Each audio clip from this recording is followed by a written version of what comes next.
Hi, Kiwi, and welcome to the final episode of Neva. I hope you're looking forward to it. Let's jump right in. Moving along, so I suppose at the end of the day, I was talking more about like the characters of Tui. So Joshua's an interesting one because he's a god board of the world he's created, or something akin to that. And it's interesting. The main bad guy that you fight against and think is like the big bad controlling all the other big bads is basically just someone who genuinely loves his world and is trying to stop this god at the game they're playing to try and save the reality as Neku and his friends know it.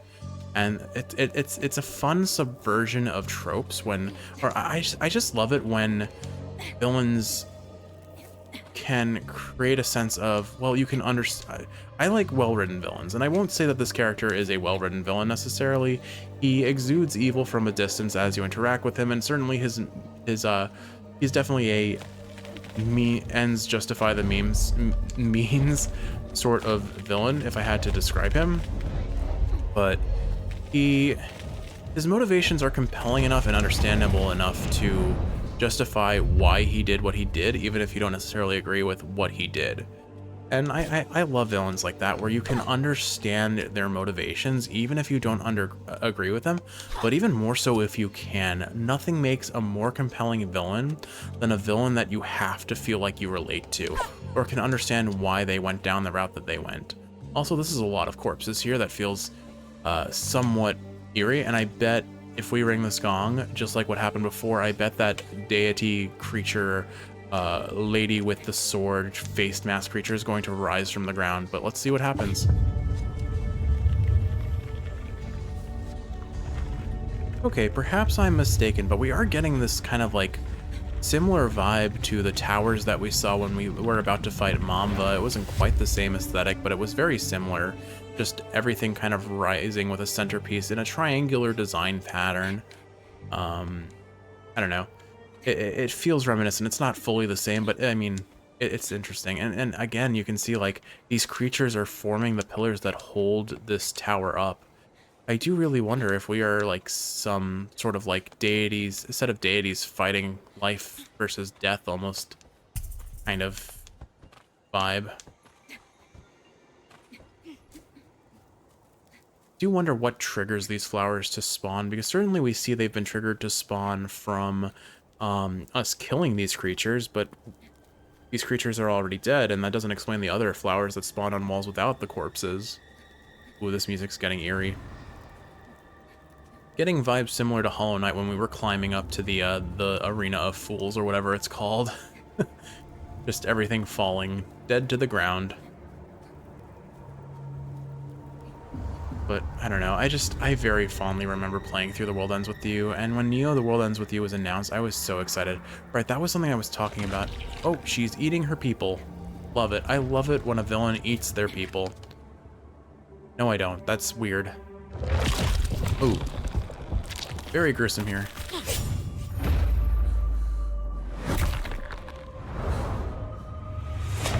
I really like her design. She's so cool looking. Kiwi, you're gonna really like this character when you see her. Now, are we actually going to fight here? We are. Okay. Whoa. You've got your Sephiroth blade. Oh, you parry. You parry. Okay. Looks like I have to get behind you to get some damage in, but as always, the attacks in this game feel fairly well telegraphed. Shame we don't have our pup to fight alongside us. But look at that, they're doing the thing that Bayonetta and other platinum games type games love to do, where they make the weapon that you're focusing on flash before it actually does its damage frame, so you know how to time your attack. Like, again, this game, it does a phenomenal job about telegraphing the things that hurt you.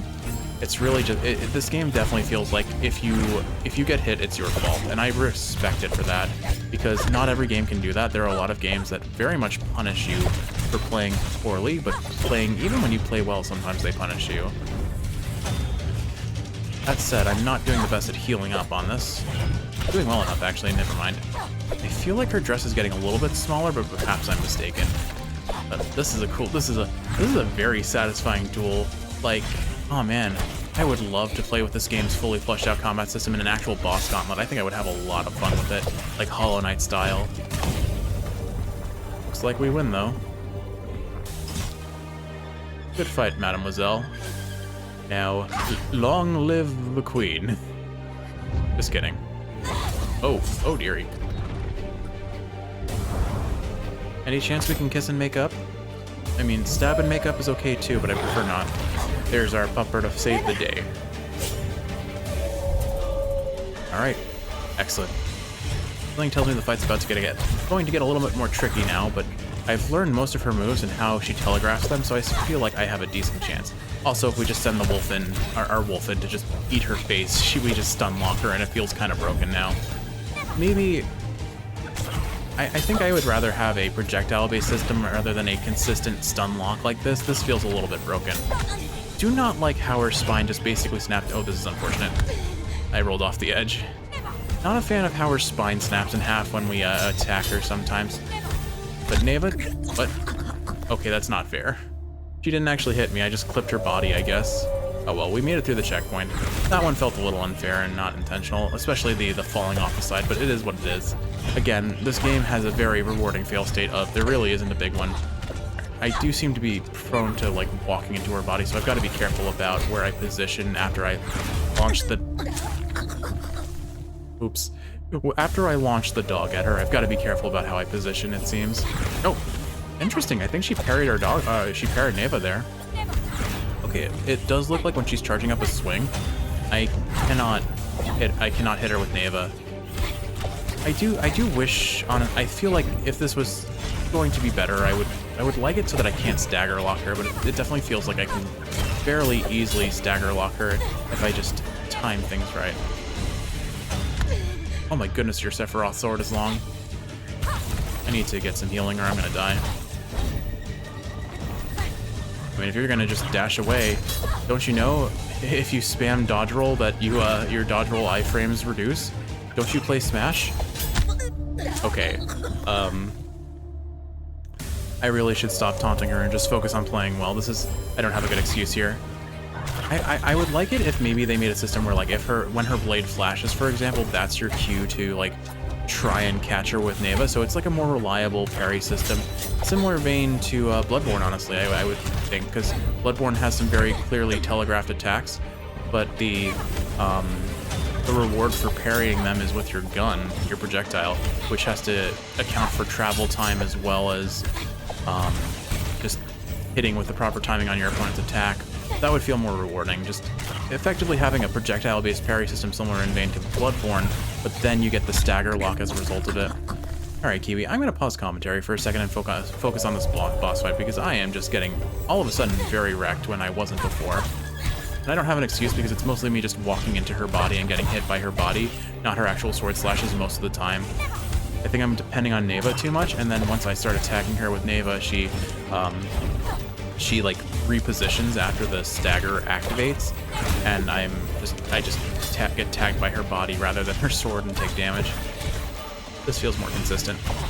There we go.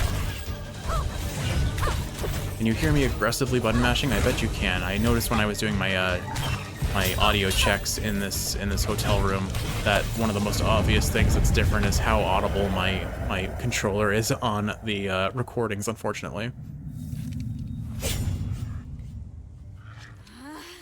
Do we actually defeat her? Oh no! No! Don't do it! Don't do it! Don't! Oh.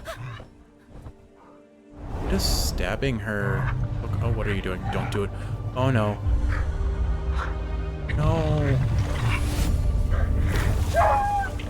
Neva, no!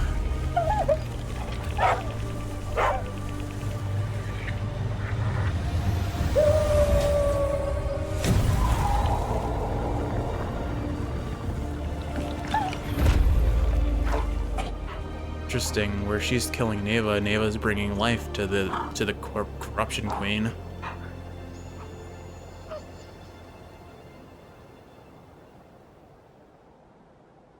Not sure what happened there. Okay, good. We're not dead. We're just scarred. I guess Neva has just completely lost an eye. I don't think our corruption queen is dead either, though. This is gonna be a weird... Oh, cutscene. Hold on. Hi, Neva. Are you gonna have pups that we're returning to? I'm curious.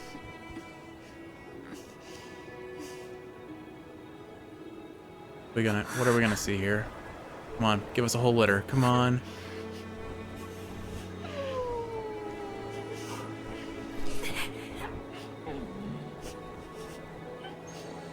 Stop looking at me and let me see. Oh, look at it. Oh, that's beautiful.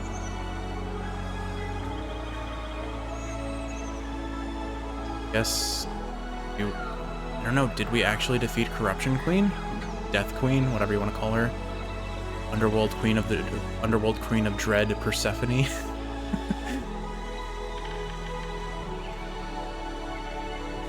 Winter has ended and spring blooms eternal.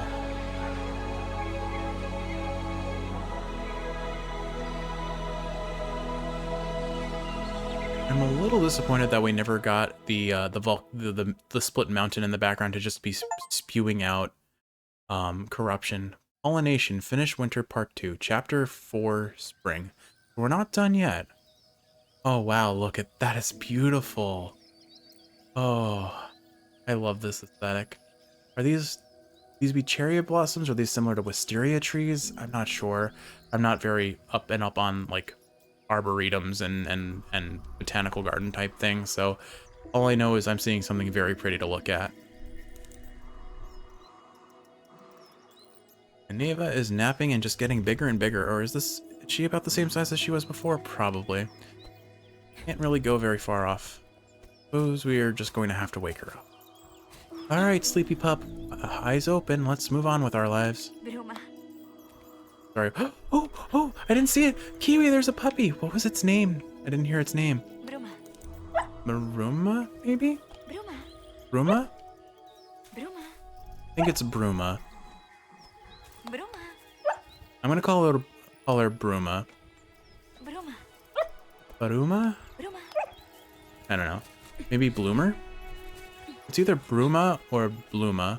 Either way, pretty name. I mean, Bluma would definitely fit the aesthetic of what we're seeing here, but this is beautiful. Oh, okay, let's go see if our orange tree is back, because we come full circle if we do that. We've got Mamva, we've got Pupva, and we've got... Oh, you know what? I remember this. This was the area we jumped off of at the very start of the game. So we're pretty far backtracked, but there does seem to be some fruit up here. So here, have some berries that hopefully do not give you an upset belly. Oh, where are you going, pupper? Oh, come back.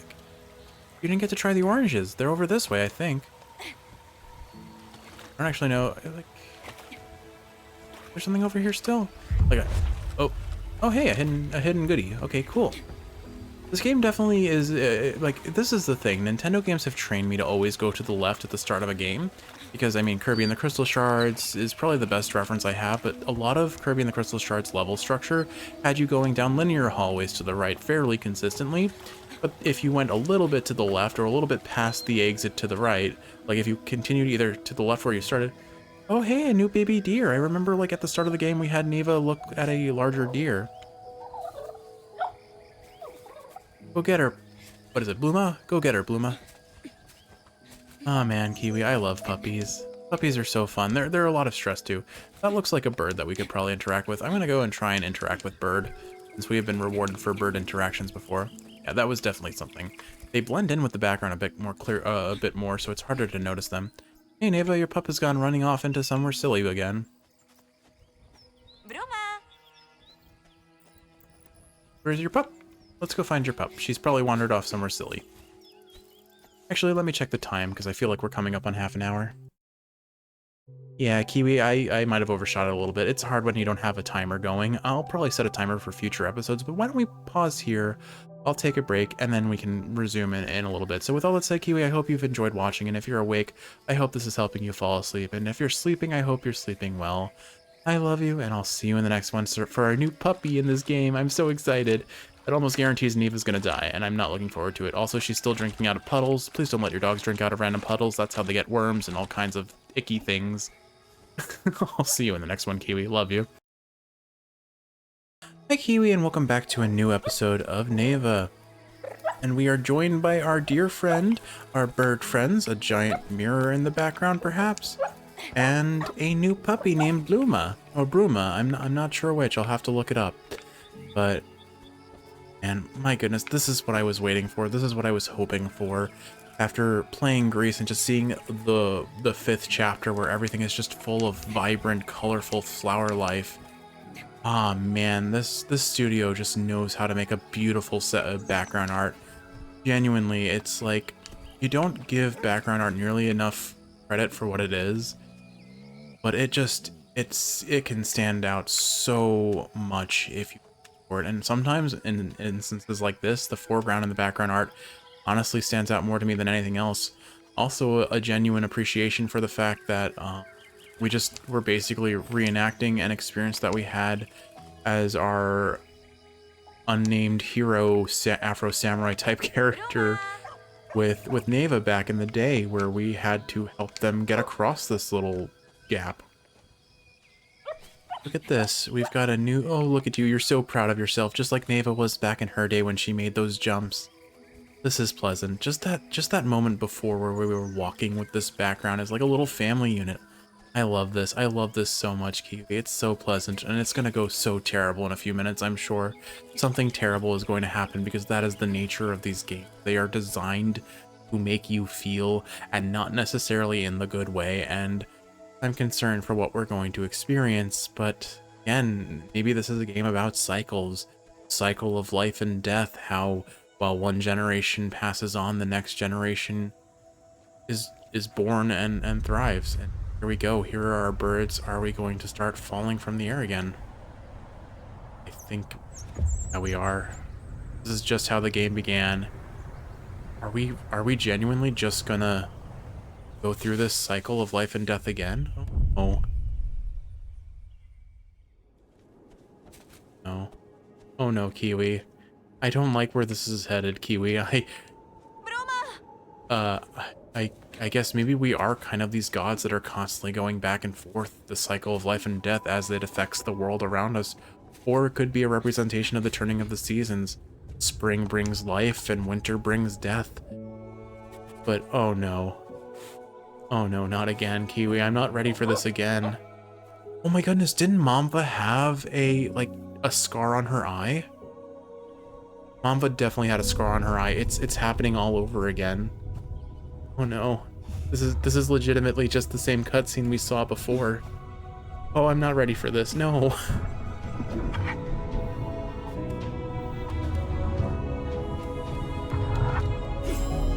This is... Oh, no. Kiwi, I don't think Neva's making it out of this alive, and I'm not ready for that.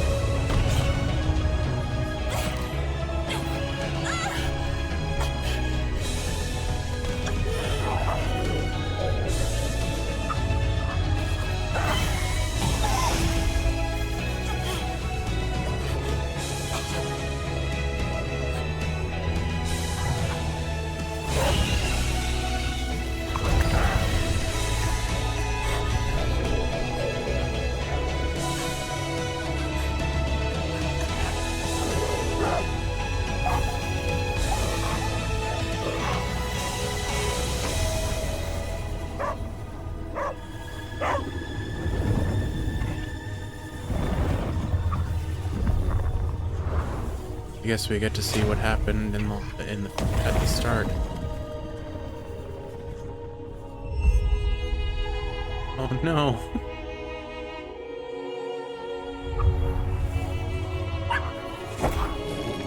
Pick her up, Bluma. Pick her up.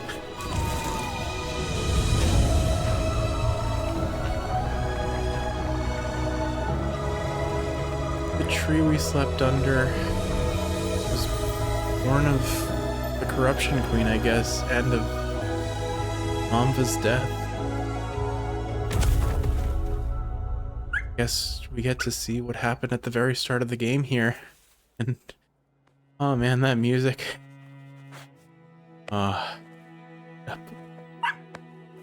knew this was gonna happen, Kiwi, and I still wasn't ready for it.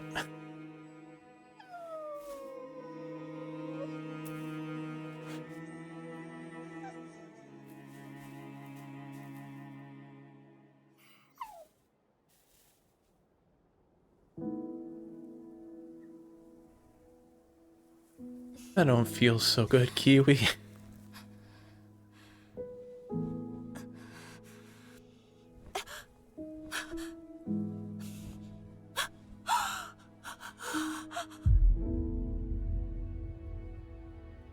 This just happen every year? Like, did you not been through this before? The fact that it's happened twice now just feels a little bit too exact, too predictable, too expected. It never makes it any easier, I'm sure. Still, guess we're gonna have to change the title of this game.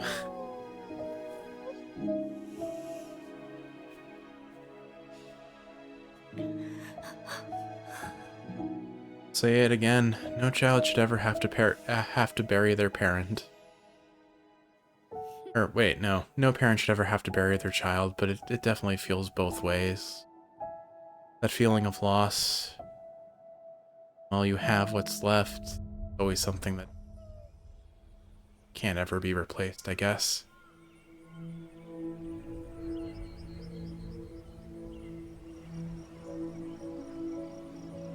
I guess this really is a game not just about like seasonal changes, like the cycle of life and death, which I guess makes sense, but it's so interesting how these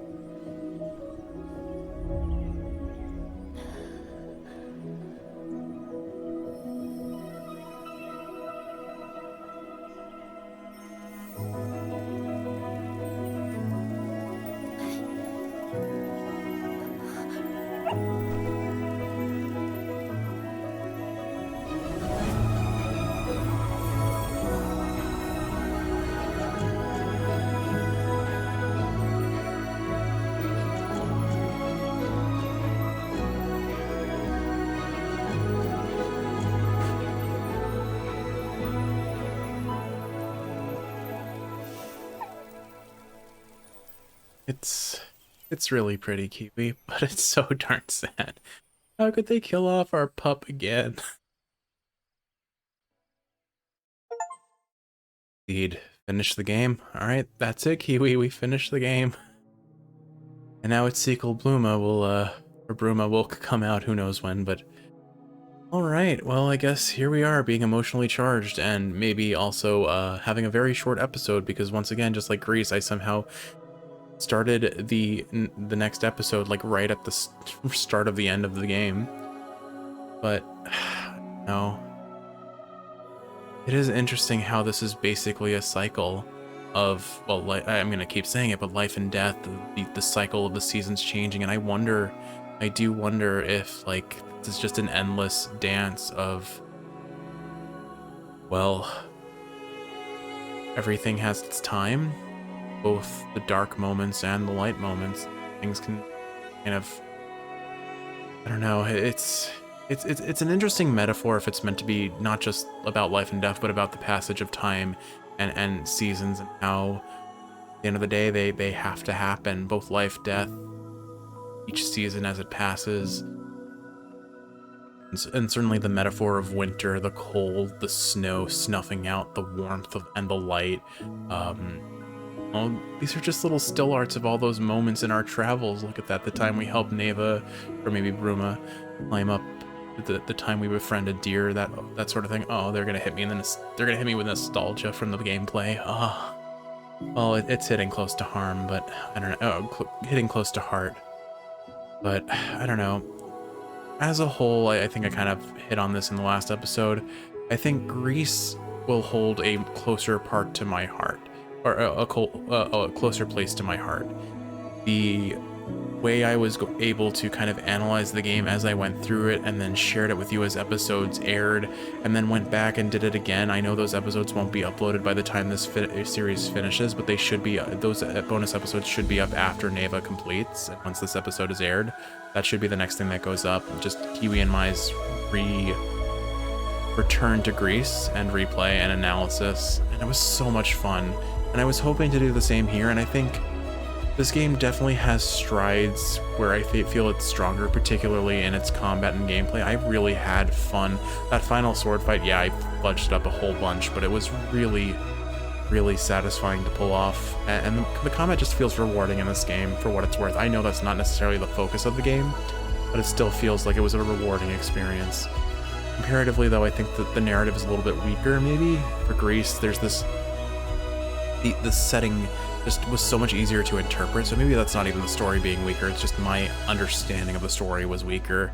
With Neva, I think I need to watch like an analysis, or maybe I do what I did with Greece, and we watch this together, Kiwi, and then I decide, do I replay, do I complete, do I get a secret ending if there is one, or do I just say, this was a sweet, short experience, take it for what it's worth, and say, it was a good experience. It was a short one like all the other games, but honestly, these short, sweet, potently effective at bringing out emotion, thoughts from me. It was a good experience all the way through. And again, I think it does more than enough to stand out on its own. So Kiwi, just as I am thanked for playing this game, thank you for watching. I hope you enjoyed.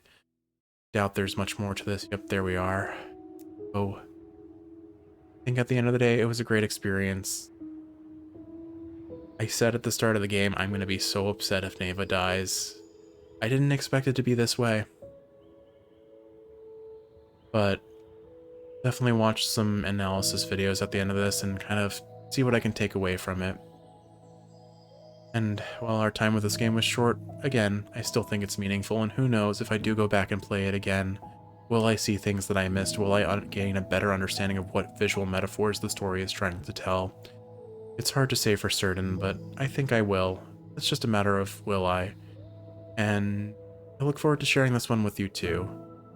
I think right now we're finishing watching Signalis, but we binge watched Grease, and my goodness, was it a fun one to share with you. I'm looking forward to whatever we share next. So Kiwi, with all that said, I hope you've enjoyed watching, and if you're awake, I hope this is helping you fall asleep. If you're sleeping, I hope you're sleeping well. I love you. See you in the next one.